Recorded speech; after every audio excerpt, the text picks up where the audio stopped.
Hello, and welcome back to Alchemical Serenity, your podcast of self-discovery. I'm Carolyn, and I've been treading my spiritual path for nearly 40 years. Each month I'm going to try and cover different aspects of the seasons, moon phases, connecting with energy, herbalism, nature, crystals and rewilding. So join me and let's take a walk down the path together. Today is Imbolc, and so the path we're taking is the Wheel of the Year, because I've been asked many times by friends to explain this. The wheel has its roots in both Wicca and Druidism, but is still very much in use today. So if we start at the beginning, there are 8 festival dates throughout the year. These are linked to the seasons. Firstly, there are 4 fire festivals, and these come about at the change of a season. You can't have a season change without a good old fire festival. So first one we have is Imbolc, and that's the 1st of February. Beltane, 1st of May. Lunasa, 1st of August. Samhain is on or around the 31st of October to the 1st of November. Now I've given the dates of the 1st of each month because all festivals start on the eve or at the dusk of the previous day. So an example would be perhaps you'd light a candle on the dusk of the previous day, and you'd celebrate for the whole of the first day of the month and into the second if you wanted to party a bit longer.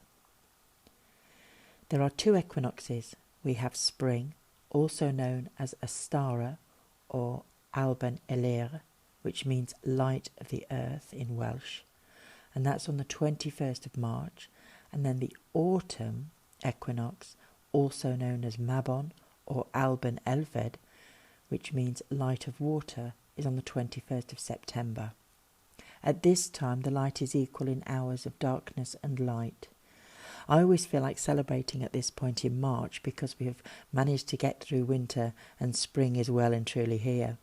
The final 2 are the solstices of summer, on or around the 21st of June, which is Litha or Alban Heffen in Welsh, which means light of the shore, and the winter, which is Yule or Alban Arthan, which means light of Arthur, on or around the 21st of December. Again, I say on or around because these are the 2 dates that can change between the 21st and the 22nd, and the reason the changes take place is in the time it takes the Earth to travel around the Sun, and our Gregorian calendar is very slightly imperfect. Simply put, we have 365 days on our calendar, but the Earth takes 365 days and a quarter to travel around the Sun, and this extra quarter of a day adds up and can cause a shift of dates between the 21st and 22nd. So as an example, last year in 2022, winter solstice Yule fell on the 21st of December, but this year in 2023 it falls on the 22nd. However, if you're like me, you might be old school and it's easier to just stick to the 21st or a day that you're happy with. Our ancestors would have celebrated according to the dates the sun shone through the stones at Stonehenge in summer, Newgrange Island in winter, and even Karnak Temple in Luxor, Egypt, aligns with the winter solstice at sunrise. Here in the UK, many of the seasonal traditions are still followed, whether it's Wicca, Druid or paganism. But to put all of this into context, imagine a wheel or a clock face divided into 8 sections, with Yule or winter solstice at the top at 12 o'clock, followed clockwise by Imbolc, Ostara, Beltane, Litha, Lunasa, Mabon, and then finally we have Samhain, but that's also known to most people as Halloween. With 8 festivals each year, we do have really good reasons to celebrate. So each month, as we go through the podcast, we will discuss these dates and some basic history and perhaps some ideas on how you can celebrate. Now, if you're wondering where the wheel starts as a new year, depending on the individual person, the wheel can start in 2 places. And there are probably a few people sucking in their breath now, between their teeth, on hearing this and saying, no, we're traditionalists. There aren't 2 places. But time moves on, and having worked with a few people over the years, there are 2 dates that you may like to follow. Samhain on the 1st of November, or Imbolc on the 1st of February. Now at Samhain we celebrate the last of the harvest festivals, and all our food is gathered in. We've preserved, we've pickled, we've stored away for the coming winter season, and it's time to take a rest and celebrate a new year before winter kicks in. The 1st of February is the very first awakenings of spring.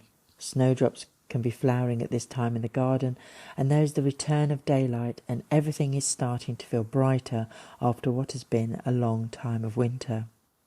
So this year, I've decided for a change, I'm starting my year at Imbolc to see if there is any difference in the energies.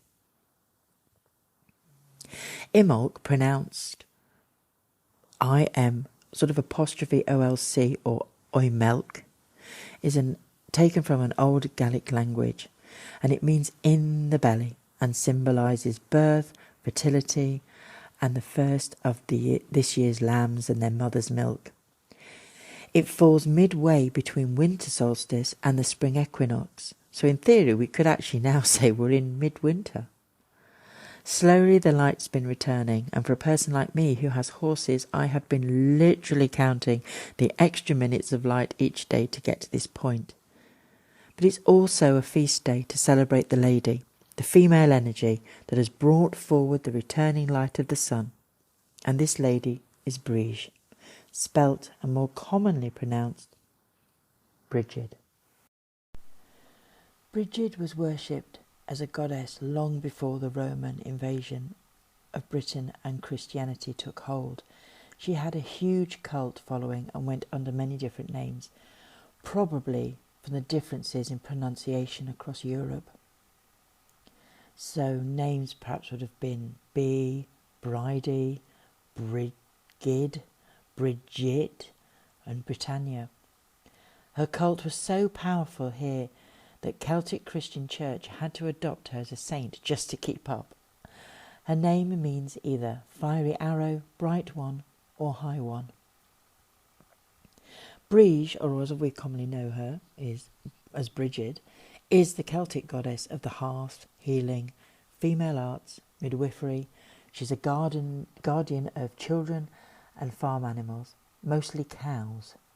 She's also a patron of the Druids in poetry, prophecy and blacksmithing. She was a very powerful goddess back in her time, and now she's still worshipped or honoured by many who feel a connection to her. I could probably spend a whole hour discussing different aspects of her, but maybe we'll do this another time when we can look more closely into gods and goddesses of the past. For some people, this time of Imbolc is also known as Candlemas, and this falls on the 2nd of February and is the Christian festival of light, which came about when pagan Rome used to light candles and walk through the streets to celebrate their version of Imbolc. The Pope tried to stop this festival, but quickly realised his mistake and instead told everyone to bring their candles into the churches so the priests could bless them. And this is how one of many pagan traditions were integrated into the Christian system. The main point behind the festival is rebirth and fertility, the return of the light, and what you feel is right for you and the energies you create around this time. So what can you do for Imbolc? A simple connection would be to just light a candle on the 1st of February and welcome back the light. Perhaps cook something special, either a full meal for the family or even just bake a cake that you can have with a lovely cup of your favourite brew. Just little small steps to mark the day as a turning point in the wheel. Another would be to light a candle, find some gentle music, perhaps have half an hour or so of time away from work, family, children, social media if you can, your animals, just some time that is for you to meditate and have that time to connect back to nature, feet firmly planted on the ground, and allow the energy to flow through you. If you really want to immerse yourself into the whole ritual of Imbolc, then take a bath, cleanse yourself, take some sage and sain around yourself. Saining is a more appropriate word in the British Isles for smudging. Smudging is Native American Indian. In this country, we would have been saining ourselves with something. So do the same with your candles and your tools and anything on your altar. If you work with a goddess, call her in and ask her to bless you and your work at this time. You can be as elaborate as you wish. You can then anoint your candle with your favourite essential oils. It doesn't matter what they are. They don't have to correspond to anything as long as you like them. Light your candle, spend some time in reflection of the past season and what the new one will bring. And you can use this time perhaps to journal, read a book or even meditate. Just let go and enjoy the connection. If you have a fire pit in a garden, you can do almost the same outside. It's up to you. Although this would really go without saying, wrap up warm and no cavorting around in loose-fitting clothing with candles. Apart from it being extremely dangerous, it's completely the wrong time of the year to be scaring the neighbours. I personally see Imbolc as a new beginning, so I clear down my altar of everything left over from Yule, dust my office down and spruce up my work area. My altar contains my triple moon goddess statue I brought in Glastonbury. I have beeswax candles I made and other few items. I use my area to connect to the energies that I work with. It's almost like a vessel and I concentrate my energy work in that area. And I'll talk more about that in the future. It's a great time to set your desires for the coming year, and this is when I said about starting the year on the 1st of February. Many of us, we set up our year on January the 1st with all our New Year's resolutions. But why? January's cold and we've got dark nights and many people are going back to work and we've got bad weather. And worst of all, the dreaded credit card bill's on its way and we're all waiting for payday. So why not use Imbolc as your time for setting goals of what you want to achieve by a certain solstice or festival? I dig out the seed catalogue or I'll pop online to see what I'd like to grow in the garden. I also listen to podcasts for ideas. I like to read with a big mug of tea and start ticking off books on my Goodreads list on Amazon. I don't actually get very far because as soon as the light kicks in, I'm out in the garden or mucking out horses. I've very briefly covered the Wheel of the Year and Imbolc today, but thank you for joining me on the first of these podcasts about living with the seasons and living your natural and connected life to all things. Join me again when we will be discussing more on your path. We can walk down that path together, and I'll see you again very, very soon. Thanks once again for listening. Bye-bye. I completely forgot to say, you can also find me on Facebook and Instagram by looking for Alchemical Serenity. Join me there too, and I'll see you again on my next podcast. Bye for now.